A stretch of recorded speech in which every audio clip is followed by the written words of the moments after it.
Evening lowers a wet curtain over Natchez, December 3rd, 1844. Rain needles the bluff road, and lamplight stutters in the courthouse windows as if the wind kept its ledger there. In the pantry's hush at Broad River, Harriet May sets an iron key upon a scarred table, cool, weighty, a palm-sized decree, and names this telling as fiction inspired by historical realities.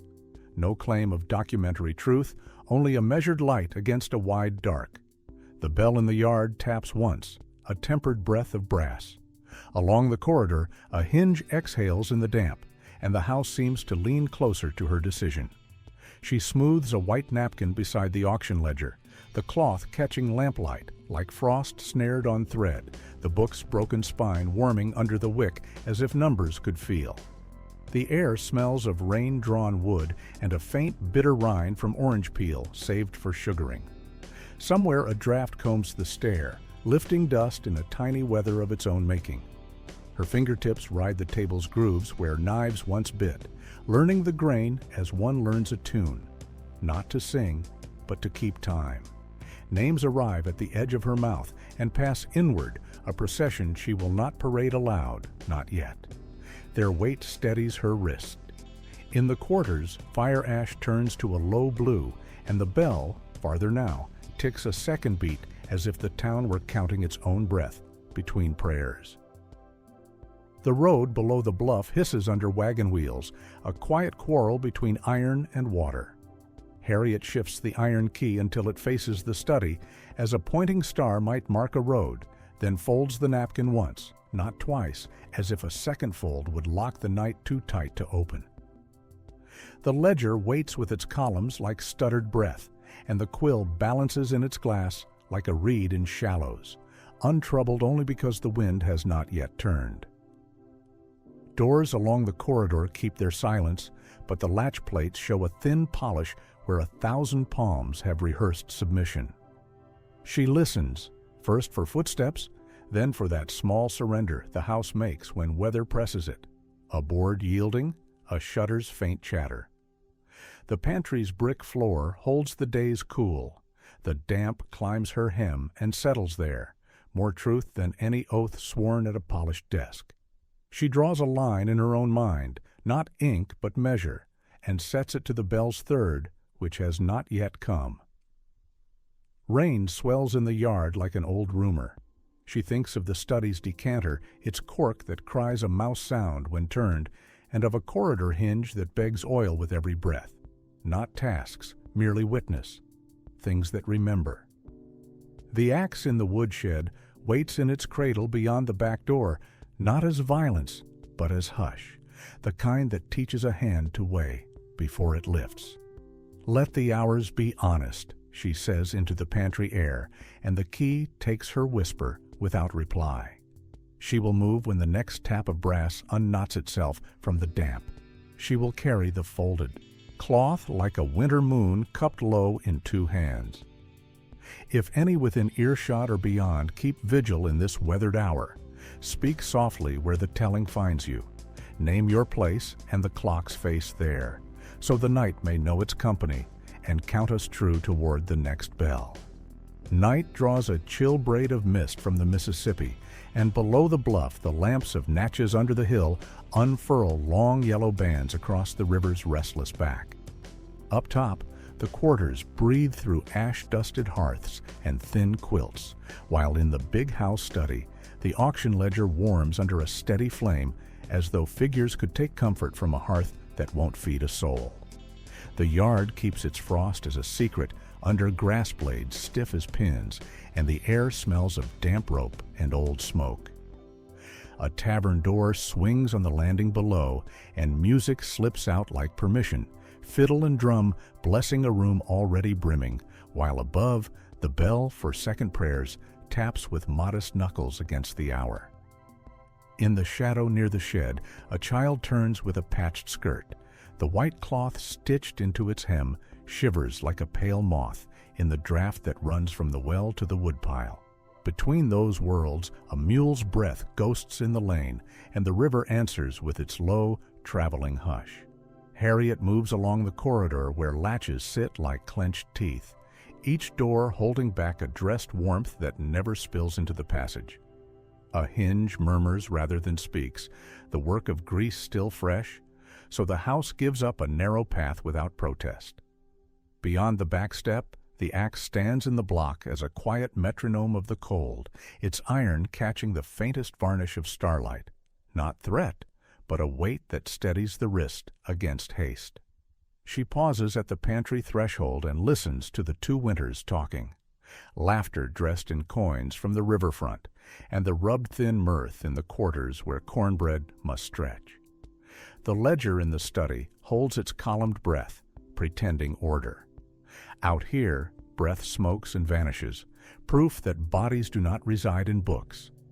Names rise, unspoken, warming her mouth, a litany that clothes the stark air better than wool.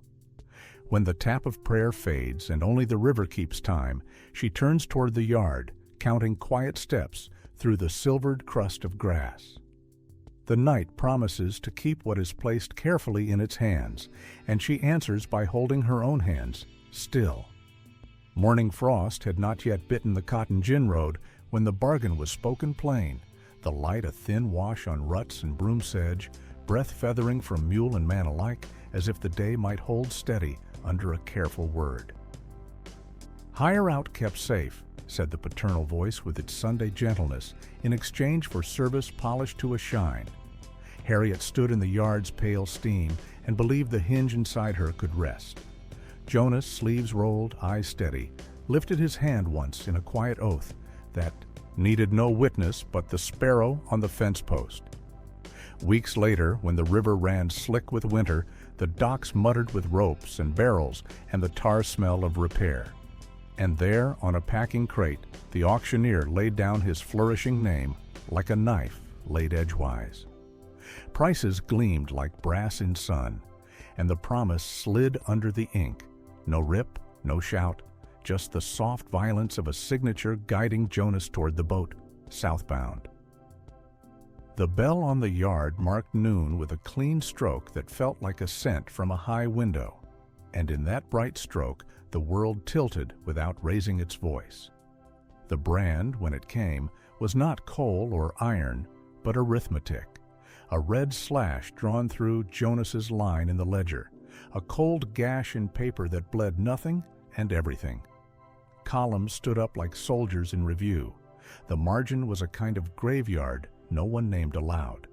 The room smelled of starch and lemon oil, and Harriet's hand hovered above the page without touching it, as if heat rose from that chill mark and might scald. By evening, back at the quarters, she slid her white kerchief beneath mattress straw where the ticking whispered and the wooden slats carried a whisper back, a murmur of old sleep and new resolve. She bent to the bed frame as to an altar rail, speaking a vow into the seam between board and board where children hide marbles and women hide coin, that her keeping would not again be pledged to any man's flourish. The hinge of her heart found a new angle, closing to the past promise with a click one could not hear but could feel in the bones, a latch set against false mercy. Night gathered at the windows, and the lane held the last print of Jonas's boot, already softening under dew. She stood in the doorway, palm on the jamb, and knew a door can be both shelter and sentence, depending which side a body stands on. When the distant river bell spoke once, not for prayer but for departure, she answered without sound, a consent only to memory's labor, and turned her face toward the road she could not yet take. Night rain beads along the shed's eaves, each drop a small percussion upon the plank, while a draught threads through the chinks and smells of green wood and damp straw. Harriet stands by the woodpile where the ground is tamped flat by seasons of splitting and reaches for a haft not by heft alone, but by the way the grain settles into her palm. The axe she favors wears a shallow scar along the helve. It does not shout sharpness. It asks for steadiness, a wedge meant to persuade wood rather than punish it. She tests the balance with a small lift and a slow sway, listening in her wrists for that quiet agreement a good tool gives before work. The yard beyond holds its breath between bells. Somewhere, a mule shakes rain from its withers, and the darkness releases a soft shiver. She sets the axe back in the block and does not swing. Tonight the iron must be a metronome, not a blade. Under the lean-to's shadow, she thinks of rooms and their manners, the study where the ledger sits like a hearth for numbers, the corridor hinge that pleads for oil each time the house inhales, the pantry where a white cloth can pass for innocence or veil. She has learned the decanter's cork, a little cry like a frightened mouse when twisted slow, and commits it to her keeping as one keeps a neighbor's door code, not to flaunt, but to open when the hour needs opening. Measure, name, return. She lets the words fall soundless, a refrain stitched to breath. She dips a rag into a tallow cup and rubs the stubborn hinge at the shed door until its complaint dims to a whisper, then wipes the half-scar as if it were a quiet child's brow. Rain clatters once hard on the roof, then eases, and the air deepens with the sap-sweet scent lifted from split oak ends. She touches the iron key inside her pocket, its tooth cool as riverstone, and feels it answer the axe with a different kind of weight. Entry, not blow.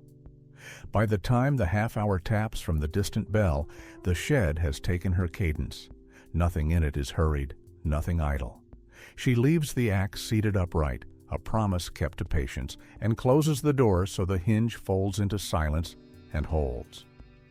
The storm slackens to a mist that threads the porch posts, and the big house carries its own weather, polish and hush, while Harriet stands at the corridor's elbow where the runner rug darkens with damp. She has learned to read men by their rooms, and tonight the rooms stand up and speak their master's grammar without a word said. The bell in town loosens a single note into the softened air. Not quite summons, not quite warning.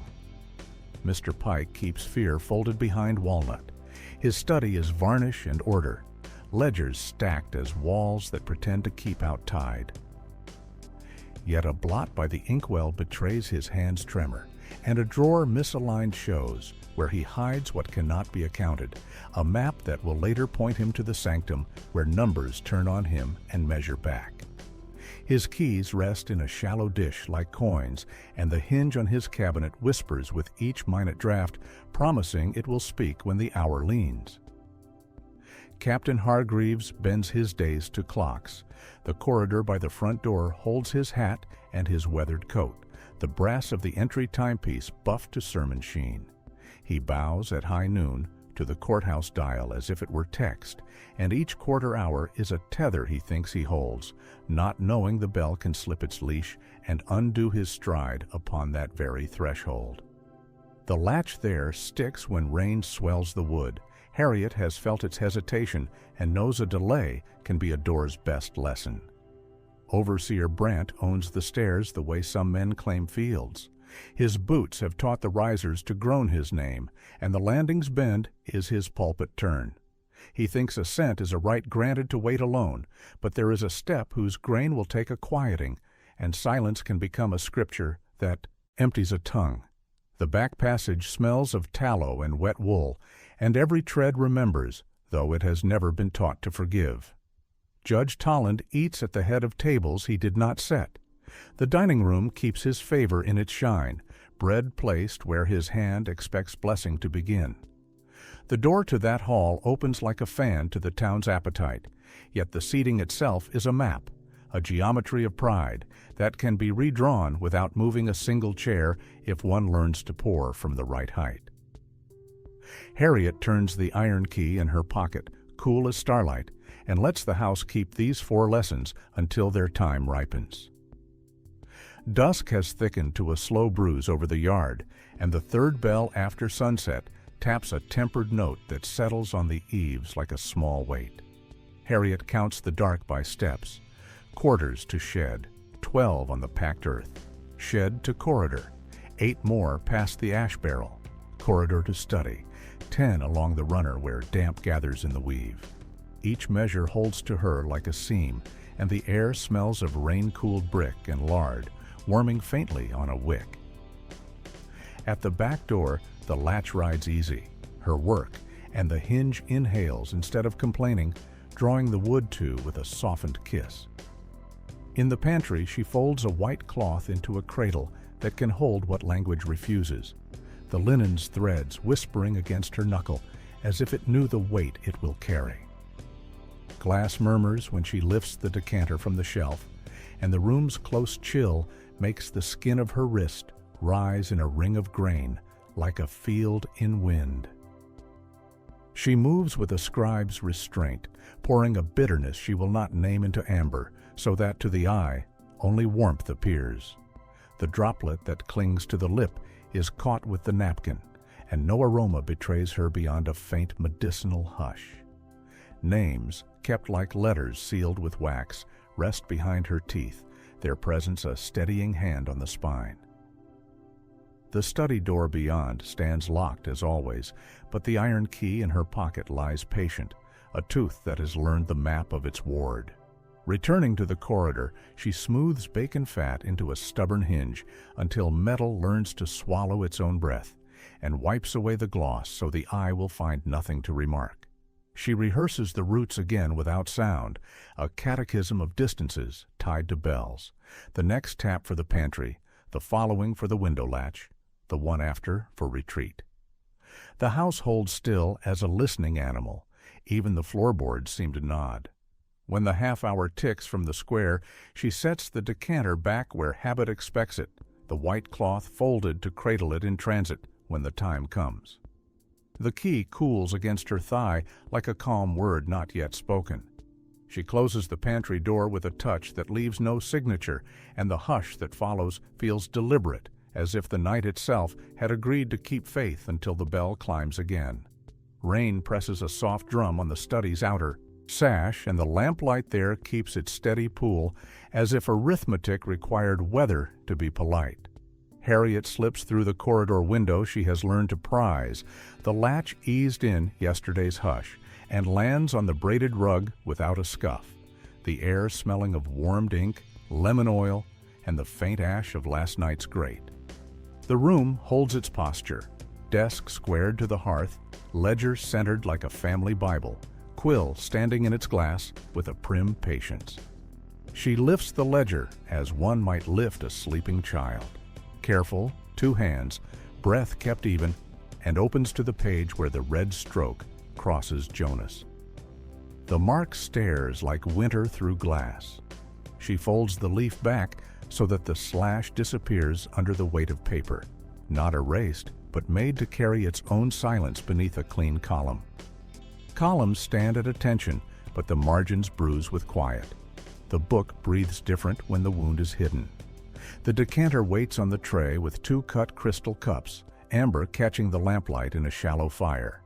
She tests the cork and hears the planted cry, a small startled sound, then turns it half again, slower, so the mouse gives up its squeak to the cloth she's ready with. The scent rising is sweetened oak, no gossip of what else rides within. Glass speaks only of hospitality, and she lets it speak. She tips a measured warmth into the decanter's throat, a sermon written without words, and sets the white napkin beneath the tray, not flourish, but bearing. Keys jingle beyond the door, a light chime as of coins unsettled.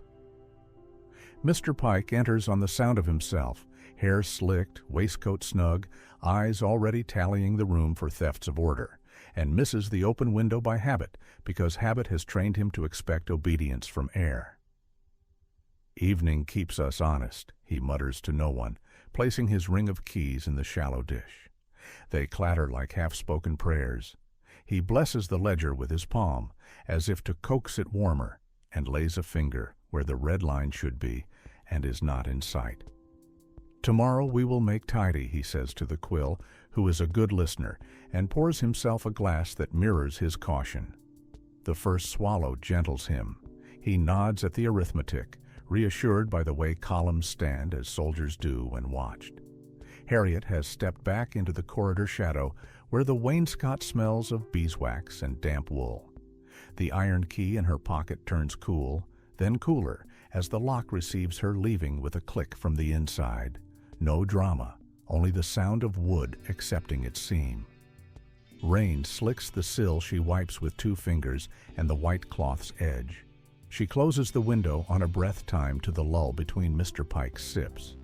Behind her, the study resumes its posture as if a room could practice innocence.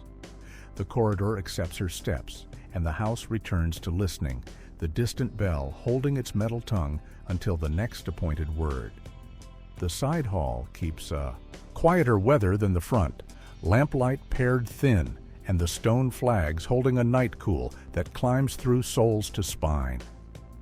At the service door, where steam from the kitchen noses at the gap, a latch waits with the patience of iron, and the bell beyond gives a discreet tap to summon hands, not hearts. Liddy, 8 years, small as a sparrow, balances a tray meant for men who lean into hunger like claimants at a counting table. Harriet meets her where shadows unspool from the wainscot, the white napkin in Harriet's palm becoming cradle, not flourish. "This door mine's rank," Harriet murmurs, and then unteaches it. She steps aside, servant to servant, making a harbor of the jam so Liddy may come first. The hinge, newly humbled by grease, makes only a soft thought of sound, and the corridor grants a passage wide enough for 2 without announcing it to the house. The tray the overseer expects sits to the left. Harriet's fingers, steady as if reading Braille in the grain, ease the packet bound in ledger ribbon onto the neighboring plate, whose path bends toward a different mouth. Liddy watches with the concern of a child who has already learned consequence. Harriet nods once, a blessing pared to bone, and uses the napkin to veil the transfer as if tucking a sleeping thing. Steam beads the cloth, leaving a round dampness that will dry without tail. Footsteps blur nearer, leather scuff with no kindness in it. Harriet lowers her eyes and becomes corridor air. Liddy squares her small shoulders in the kingdom she understands, trays, thresholds, the exact angle of a door when passing, so that nothing spills. The latch takes and returns, a clean exchange. Outside, the yard mud remembers their careful stepping with a softened press, 2 sets paired as if reciting. When the bell in the kitchen rings for service, its note runs thin along the hall like a thread drawn through cloth. Liddy goes where the thread pulls. Harriet sends her with the smallest flare of the kerchief at her wrist, not a wave, a covenant. The door resumes its old face as soon as they are through, and the passage cools again, having hidden what it needed to hide and no more. The hour between chimes hangs damp in the back passage, lamp flame breathing small and steady while rain whispers along the upper sash. Overseer Brant mounts the servant's stair with his usual gravity, boots speaking ownership to each riser, as though timber were a flock needing sermon. The landing holds the smell of tallow and wet wool, and the banister's polish keeps a thin moon of reflected light. Harriet waits 2 turns below, where the corridor narrows and the house learns to hold its tongue. Earlier, her palm found the one step whose grain could be gentled. A rag of fine grit coaxed the splinters down until the tread received weight like a cupped hand, not a drum. Now the bell between quarters, caught briefly on its tongue by the rain's insistence, falters, and time itself stumbles in the ear. Brant clears his throat as if to preach and plants his heel to summon the old groan the stair once gave his name. The timber offers none. His next footfall slides the smallest measure, not danger, correction, gravity reminding him that ascent is borrowed, not owed. A scripture he keeps for others deserts his mouth. Breath goes thin, and the leather creaks, a confession meant only for the dark. Below, a door long used to refuse has learned a new manner. When Harriet's iron key enters, the ward recognizes it as water recognizes a riverbed. The latch yields without clatter, a penitent accepting its own hinge. She steps through, carrying that silence like a blessing folded into her sleeve, her wrist banded with cloth the color of surrender turned to purpose. Upstairs, Brant steadies his hand on the rail, palm finding wax where he expected splinters. The bell, delayed, releases its next note. At last, not quite on the quarter, and the house changes key, no longer his choir. He continues upward. With care, he will call Prudence later, while the landing holds the echo of a sermon unspoken. Harriet folds the door to, so gently that wood and metal come to rest as if agreeing on a single breath. The corridor gathers the soundlessness and keeps it, a pocket of air preserved for the work still waiting in brighter rooms. Late morning gathers itself against the panes, the rain a worn veil thinning, and the dining hall wears its sheen like armor, silver bright, glass set to glimmer, cloth pulled tight as a drum. The long table holds its geography, knives aligned as if to mark meridians, plates like pale moons, and at the far end, the chair that presumes blessing. The door from the corridor opens on a softened hinge, allowing the town's appetite to look in without hearing the house breathe. Judge Tolland arrives with the air of bread about to be broken into law, his ring tapping the chair arm as though every surface should answer to his touch. He takes the head with a small ceremony of napkin and posture, and the others, Captain Hargreaves with his courthouse hour stitched into his spine, Mr. Pike with the study's polish still on his cuffs, lesser men trailing their wants like shadows, find the stations the chart has promised them. Their talk is the rustle of paper turned, even laughter sounds counted. On the sideboard lie the ledgers that have followed them here like dogs, stacked winters, their bindings familiar to his palm. They are not needed at table, but they are present, a comfort made of arithmetic. Harriet stands within the corridor's dim, where beeswax and wool keep company. The bell from the square reaches in with quarter to noon, a bright metal measure cut thin to thread. She watches the seating as one studies a map, not for beauty, for roots. The decanter has traveled from sanctum to feast with its amber calm intact. When the steward pours, the liquid runs as if it had been taught to behave, and the men admire the way it holds the sharp lamplight, a civil fire requiring no wood. Glasses lift, bread lifts, heads nod to authority's familiar script. No one looks toward the hinge that used to complain, or the corridor door that now opens like a well-trained thought. Harriet notes what matters in small notations of breath. Which hand Judge Tolland favors when reaching for the salt, where Mr. Pike rests his thumb on the stem, how Hargreaves counts a beat before raising his cup, as though waiting for the courthouse dial to assent. The axes of power, head and foot, hold steady, but the table is also a compass, and the line from pitcher to plate can be redrawn by angle alone. The white cloths at each lap are flags folded for use, not nation. Plates travel outward in a procession that pretends to ignore precedence even as it obeys it. The great door admits 2 watchers from the hall, faces curious as noon approaches, the public gaze rehearing its appetite under the pretext of weather's delay. The steward glides. Harriet retreats 1 step, then another, her shoulder to the cool panel where the wood remembers other speeches it has absorbed and kept. When the bell in the square marks the last quarter before the hour, the room gathers itself, the way a field tightens before wind presses its length. The decanter tilts again and again, a calm hand guiding verdict into crystal. The ledgers on the sideboard say nothing, and yet their presence tallies the air. Harriet turns from the threshold with that knowledge set like a bead on a thread, placement, angle, witness, and the corridor accepts her leaving as if it had been built to do so.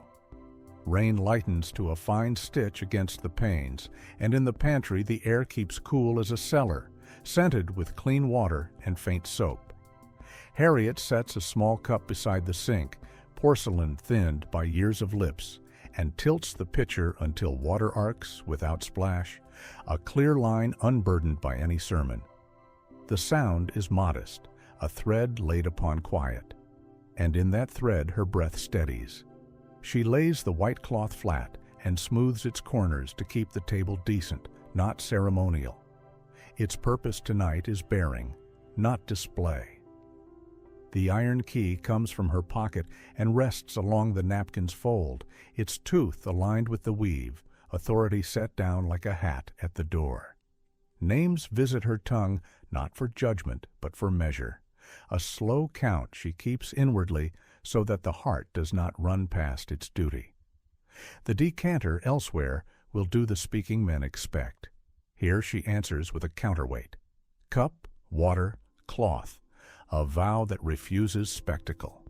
She wets her fingers and touches them to her temples as one cooled by a spring after heat, and the droplets travel to the hinge of her jaw where tension holds court. Metal has taught her this. Every hinge opens easier when asked with kindness. The bell from the river landing sends a low clang through timber and crockery, not a call, a reminder that distance keeps its own arithmetic. She writes the idiom pitcher and sets it to the far side of the board, equal to the empty plate she will leave as witness that not all hungers are fed by one table. The key lies quiet, and in its quiet she hears doors learning a softer way to meet their frames. Balance poured, balance kept, nothing added now that would turn care into theater. When she lifts the cup and drinks, it is not absolution, only alignment. The water goes down and leaves no trace but calm. She folds the cloth once, then once more, cradling the small ritual into something the night can carry without dropping. Noon fixes itself like a nail in the sky, the sun hammering the courthouse bricks until they show every flaw and every seam. The square gathers voices the way a cistern gathers runoff, and faces lean toward the steps as if a sermon might drop from the pediment and absolve watchers of their watching.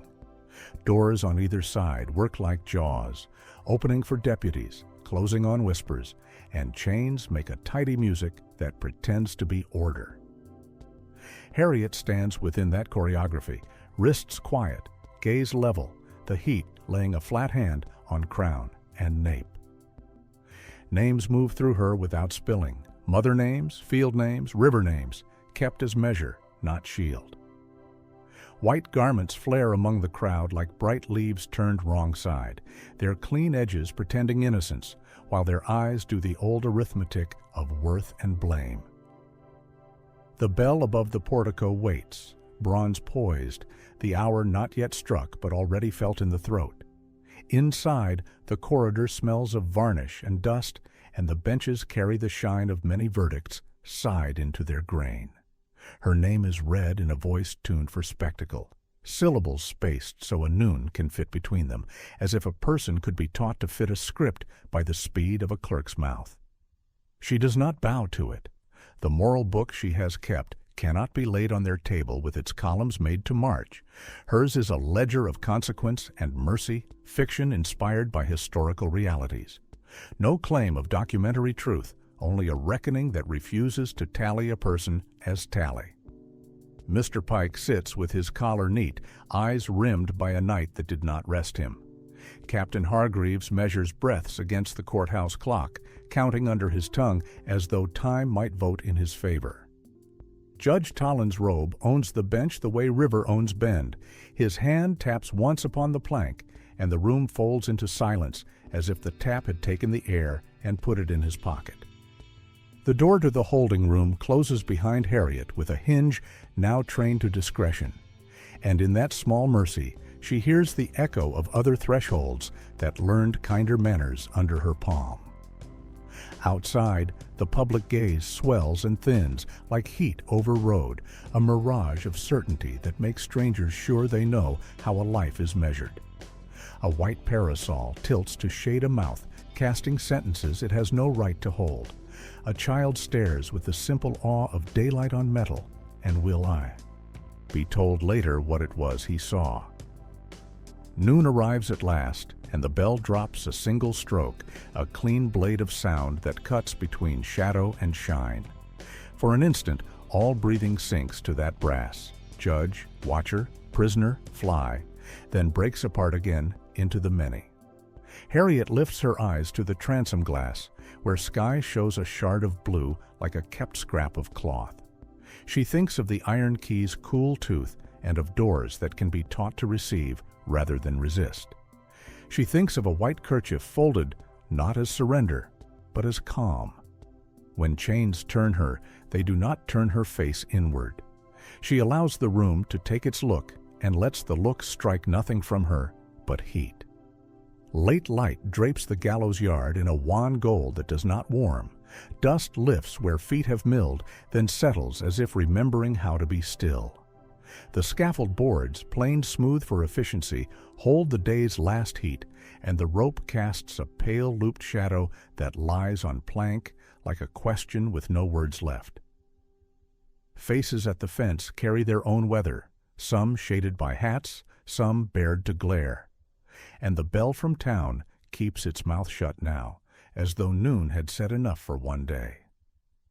Harriet stands within that hard geometry, spine straight, wrists composed, her breath measured to the length of the yard between gate and step.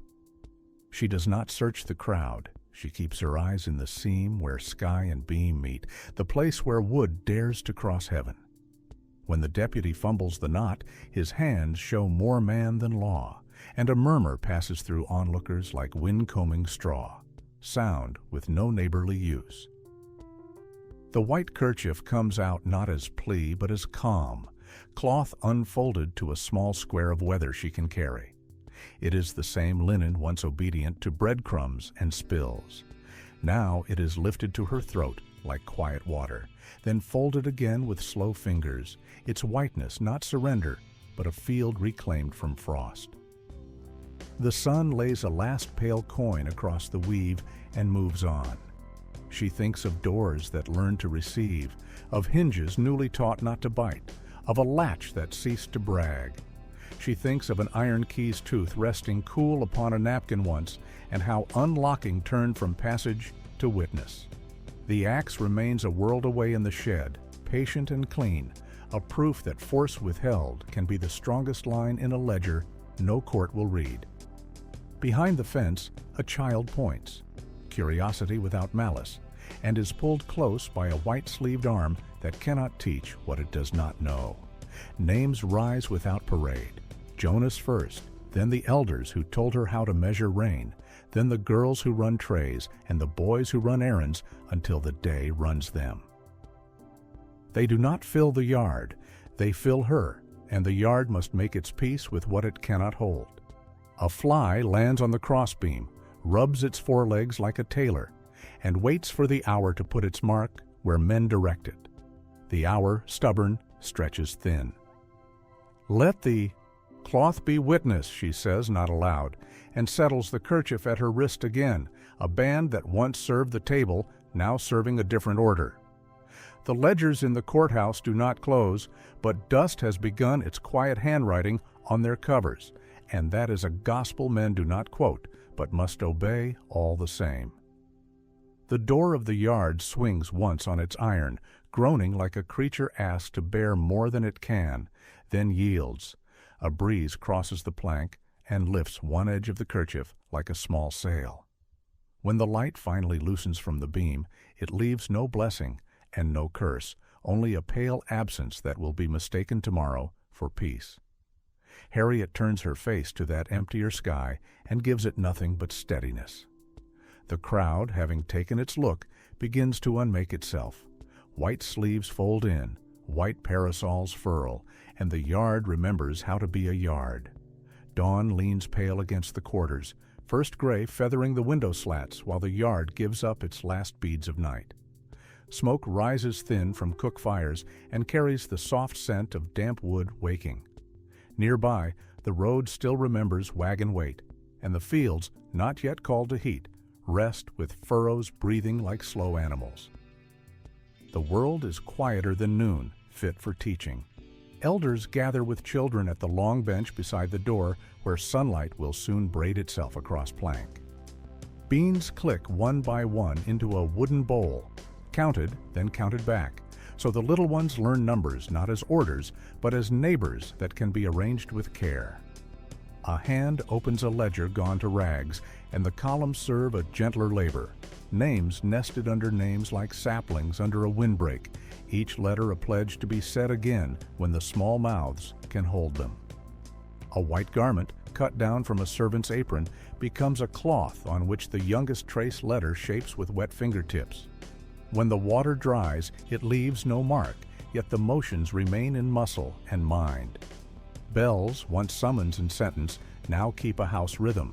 Tin cup tapped for breakfast, spoon rung for lessons, iron triangle struck at sundown to call stories home. Doors in the quarters swing not for inspection, but for passage, their hinges oiled to welcome, each opening a small proof that custody can be turned into care. By the hearth, clay warms in a shallow pan. The iron key, which once taught entry with its cold lesson, is pressed into the pad of earth to leave an imprint, an emblem not of granting or barring, but of a shape kept for telling. The axe stands near the shed with its edge faced toward work that builds, posts trued, rails mended, kindling split without boasting. Children are warned to respect its weight, and they learn also to respect their own. Along the road, word walks, a trader passing, a washerwoman crossing the yard, a boy from the docks with salt threaded into his sleeves, and each carries a version of last noon's brightness, softened not to hide, but to be held. The study yields a scrap of paper turned to a bookmark in a primer. The fields give up a flat stone used to steady a pot that now steadies a child's hand as she learns to write the river's name. Memory does not stay put.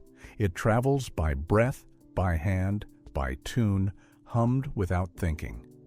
When the sun clears the fence line, it lays a quiet blade of gold across the bench where beans still clack their modest arithmetic. Fiction inspired by historical realities. No claim of documentary truth, an elder says into the morning's ear, yet truth enough in what we choose to keep. Names are passed like seed into waiting palms. Some are planted, some carried to the docks, some tucked into hymns as charms against forgetting. This telling, if it has found a place at any table, invites company. Let there be subscription to our circle, a sign of favor laid like a hand upon the work, words in the common book for others to read, and the sharing of this tale along the roads. We do not walk alone. Lesson: what we name with care outlives the hour that tried to spend us.